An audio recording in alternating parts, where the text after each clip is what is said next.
Hello! Welcome back to my space, aka my YouTube channel. If you're new here, my name is Brenda and I am a mommy of 2 babies, a toddler boy and a baby girl.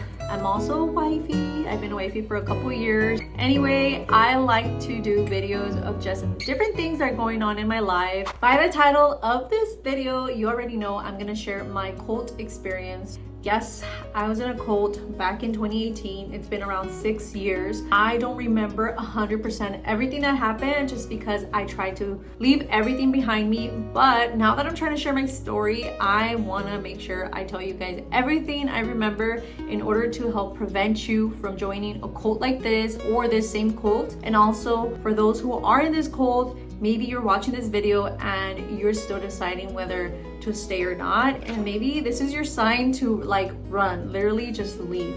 Anyway, let me go ahead and start from the very beginning. So back in 2018, one of my closest friends, I'm not gonna say her real name, I'm just gonna say Jane, just because, you know, Jane Doe. So Jane, she comes up to me, she's like, hey, I'm gonna go meet up with one of my friends that I met in college. We're gonna go ahead and study the Bible. And she asked me if I wanted to join. At that time, my faith wasn't as strong with, you know, God. I've never actually liked going to church. I like learning about God, reading the Bible here and there, but I never felt like a strong connection with God. You know, I said, what the heck, let's give it a shot. So I went ahead and joined them in this Bible study. I think in the very beginning, we just did like a prayer or something like that. And then we read the Bible for a bit. I met the girl who was giving us these Bible studies. I'm just gonna name her Gina.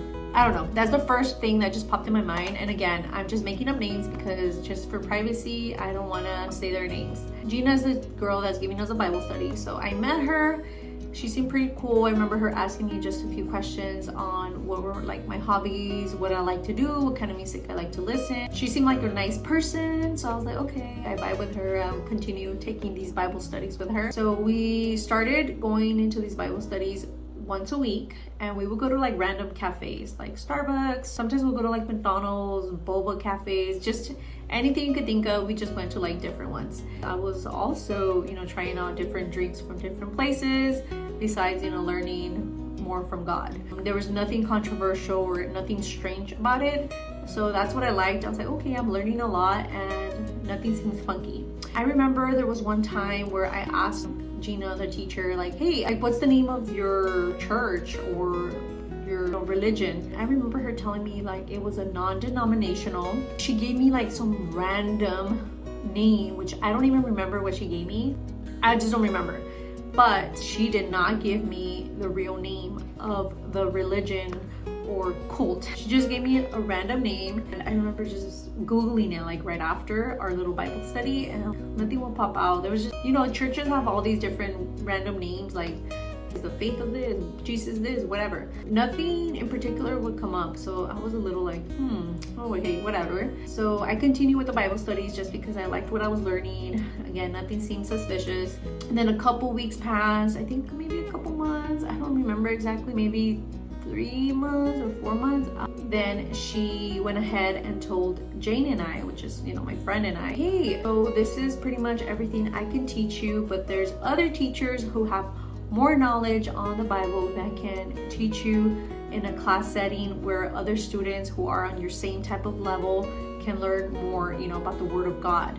So at that time I was like, oh, okay, well, I mean, I like what I'm learning, so I'm like, I might as well go to the class setting. My friend also enjoyed the Bible study, so she said, yeah, like that she would join the class settings as well. So I remember like maybe 80 to 90% of the time my friend would drive to these Bible studies. So we didn't live too far from each other, so she would actually pick me up and we'll drive to the Bible studies, or she would meet me at my house, and then from there I would drive. So most of the time she was driving though. The first time I attended the class settings, I actually carpooled with my friend. I think it was in the OC area, Orange County, here in California. We went together and it was very different because the first thing I saw when I arrived was like this big building. It looked kind of like a business building where they had like different offices, you can say, or rooms. It kind of just looked like, you know, where someone just rents out a space for their business, whatever it is. So I remember going into like this big room. It literally looked like a classroom. There was desks and chair. I sat next to my friend and I remember them having coffee, and I was excited because I'm a coffee person. I was like, ooh, free coffee, yay. So I would drink my coffee. They had a couple snacks and desserts. So I remember meeting the people there. I think there was about like 50 to 60 people, maybe somewhere around there. It was around the same age group as my friend and I. They looked kind of like all like college students or, you know, like young adults. Everyone seemed pretty friendly and approachable. In fact, I think they seemed way too friendly.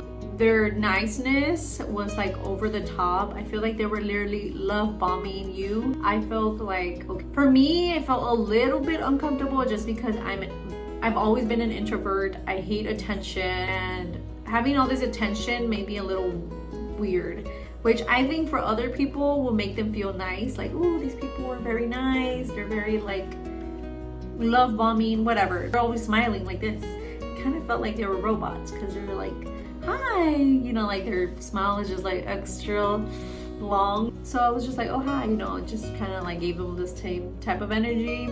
I remember going into these class settings and, you know, sitting down next to my friend. They started teaching. I remember there was like a couple teachers that would teach the class depending on the day. So I think we started with once a week and then it went up to twice a week.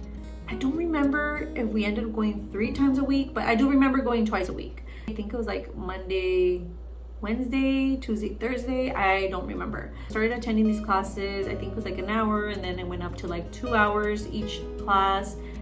Everything I was learning in the class felt very intriguing. I was like, oh, I'm learning a lot.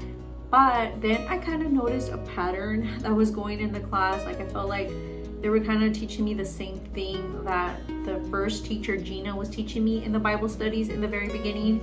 Kind of seemed very repetitive. I was like, oh wait, I think I already learned this. They were teaching pretty much selective scriptures from the Bible. Like they weren't really reading the Bible from start to finish. They were, you know, very selective with their scriptures. But at that moment, I didn't realize it too much. I was just realizing that they kind of were teaching the same thing I was being taught in the Bible studies. So I was in those class settings for a couple weeks. Everyone who was there, for the most part, was attending these classes for the first time, like I was, except for like the teachers and like the leaders of the groups, because after every class lesson, we would break out into groups. I think maybe like 5 groups of 10, and we would discuss pretty much what we learned during the lesson. I remember every time I had a question about something in regards to, you know, what we read in the scripture and they didn't have the answer to, their favorite phrase would be food at the proper time.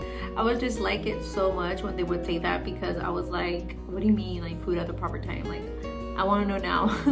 Anyway, I was just like, okay, whatever. Remember every time we would drive to these Bible studies, we would like, you know, discuss. Like my friend would ask me, oh, like, what did you think? And, you know, I would tell her like, yeah, I learned this and this, or this doesn't seem as clear. One day I remember my friend Jane was driving and she received a text, and I was like, oh, you got a text. I remember looking at it and I was like, oh, it's from one of the girls from the Bible study, well, the class setting. And she's saying that we're almost there. I told my friend like, damn, like como chingan. Like in Spanish, I told that to my friend because she speaks Spanish too. But in English, that pretty much means, why are they like rushing us? Like it got me a little annoyed, like why the hell are they rushing us? If we're not even late, why, you know? Maybe it's just a pet peeve of mine. I just hate when people rush me when they don't need to. We arrived to the class setting and everything was fine and dandy. Like we didn't arrive late, we were good. I don't know why they were rushing us, but I was a little annoyed. And after that, I don't remember if it was that same occasion or another occasion where I forgot my notebook in my friend's car. So I remember telling my friend, or I don't remember if it was my notebook or my friend's notebook actually, but one of our notebooks, we forgot. I remember going in the car with my friend to, you know, go get the notebook. And literally we're in the parking lot getting the notebook, and I just see one of the leaders from these class settings running like for her life. She looked like she was like in a marathon or something. She was like sweating. She's like, what happened? Like all like anxious, like what happened? And we're like, oh, we just forgot the notebook. She's like, oh, you guys are coming back? And we're like, yes. I don't know, that just seemed a little weird. Like why was she like running to see where we were going. Like, I don't know, I just thought that was weird. Go back to the class, everything was fine. Then it ended. We would break into groups again every time the class would end. I actually don't remember everything that we were learning. I just remember, you know, there were just scriptures from the Bible, and they were being very repetitive. They would repeat everything. I just don't remember the details. I don't think it was too long after that notebook thing that happened that, I don't know, I just started feeling a little off. Everything that I was teaching, it wasn't bad still. Like, I didn't have anything bad to say, but I was just not feeling it anymore. And I remember around that time where I was feeling like about the class setting, my friend's family actually found out that it was a cult. After that is when I found out all these things about this place, where I was just like, oh my god, like, I can't believe I didn't notice. As soon as my friend's family told me that this was a cult, I automatically stopped going. Like, I didn't even like hesitate. I was like, okay, I'm done. I'm not gonna attend these class settings, these Bible study classes anymore. I am out. So from there is when I learned the real name of this cult, which was Shincheonji. And I don't know if I said that right, but it's right here, aka SCJ. So I learned that it was a cult, that I was actually not all the way in just yet, because they start with Bible studies first, like one-on-one with the teacher, and then with like 2 students, which was myself and my friend. Then they introduce you to the Bible class lessons, and finally they introduce you to the church, where you find out that the promised pastor, quote unquote, the new Jesus or something, is this guy from Korea, Shincheonji Lee, I think, I'll put it up here, that he is pretty much our savior or whatever. So I didn't get to that third phase. I never got introduced to the church. Maybe I wasn't ready yet. Maybe they're like, she ain't ready yet. We're not gonna introduce the church to her yet. I don't know, but I never got to the step. And honestly, I don't know what I would have done if they introduced me to the church. But I already knew that I was feeling a little off already towards the end of these class lessons. I was just not really feeling it. And at the same time, it just happened that my friend's family found out it was a cult. They told me, and I was like, bye. So it was after I left that I found out a lot of things. So I found out the name of this cult, which was SCJ, Shincheonji. I found out the name of the founder of this cult. I found out that this cult comes from Korea and is literally nationwide. Like, it's everywhere, which is crazy. I found out that they recruit people for this church in so many different ways. And the saddest thing I found out was that my friend Jane had actually been in this cult for like about 3 to 4 years. I don't remember. So she had been in this cult for quite a while, and she was literally acting like it was her very first time taking these Bible studies with me. So I found out that she was actually reporting everything I would say to her to these teachers, or, you know, to the higher ups in the church, so they can strategize different ways for me to stay and pretty much brainwash me into this cult. So I was like, I think I was just shocked. I know these people are really brainwashed a lot, so I didn't feel like hatred towards my friend. I honestly knew from the bottom of my heart that she genuinely thought that by her recruiting me into this cult and by her deceiving me, that, you know, this was her first time taking these Bible studies, that she was saving me from like this evil world or whatever, because that's what you're taught there. You're one of the 144,000 people, whatever, that are gonna get saved, or that you're gonna be written in the book of life, or I don't know. But my friend thought that she was saving me by her, you know, deceiving me. And you know, I already spoke to my friend about it. I have no bad blood with her. You know, she's been out of that cult ever since, because thankfully, after her family found out that this was a cult, they forcefully dragged her out of there, which I don't think it was the best way to drag her out, but I mean, they did what they could, which I don't blame them. But I'm just happy she's out of there, and I just think that she has more trauma out of this than I did, just because she was there for so much longer. I was just there for almost a year. So she was there for like 3 to 4 years, so she definitely was, you know, brainwashed into and manipulated into thinking that, you know, this cult was real, right? I'm editing the video right now, so don't mind my comfortable face right now. Anyway, I wanted to just briefly say that I totally forgot to mention that when my friend got out of the cult, she was actually kind of like, you can say, stalked and harassed in a way, just because they kept like calling her and messaging her. They were emailing her, they were calling her work, they were emailing her job or some crazy stuff like that.